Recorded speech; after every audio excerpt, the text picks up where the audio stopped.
எல்லாமே அந்த விஜய் அப்படின்ற அந்த ஒரு நடிகர்ன்ற மோகம், அந்த ஒரு பேரை வச்சு அவருக்கு மேலே இருந்தது தான்.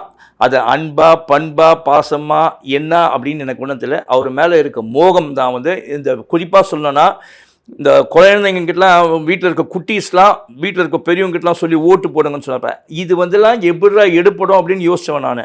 ஆனால் அதெல்லாம் தான் எடுபட்டுருக்கு. ஆனால் என் ஃப்ரெண்டு ஒருத்தர் நண்பர் ஒருத்தர் வேலூரில் இருக்கார். அவர் என்கிட்ட சொல்லும்போது, ஏன்பா நீ சொல்கிறப்பா அப்படின்னாரு எலெக்ஷனுக்கு முன்னாலே, எல்லாமே விஜய்க்கு தான் இன்னைக்கு அப்படின்னு சொல்லி சொல்கிறாங்க, நீனா தப்பாக கணக்கு போடுறிய அப்படின்னாரு. நான் சொன்னேன், இல்லைப்பா விஜய் வேணால் ஓட்டு உடைக்கலாம், அஇஅதிமுக வரதுக்கு சான்ஸ் இருக்கும், டிஎம்கே ஓட்ஸ்னால் உடைக்கலாம் அப்படின்னா, இல்லை விஜய்க்கு பெரிய ஸ்கோப் இருக்குது அப்படின்னு அன்றைக்கி சொன்னார். ஆனால் அதெல்லாம் நான் நம்பலை. ஆனால் இது எல்லாம் பொய்யாக்குற வகையில் இன்னைக்கு இவ்வளோ பேர் வெற்றி பெறதுக்கு ஆன வாய்ப்புகள் வந்து லீடிங்கில் இருக்கிறாங்க, ஜெயிப்பாங்க அப்படின்னு தான் எனக்கு தோணுது. காரணம் என்னான்னு பார்த்தா அந்த விஜய் அப்படின்ற ஒரே ஒருத்தர் தான் காரணம்.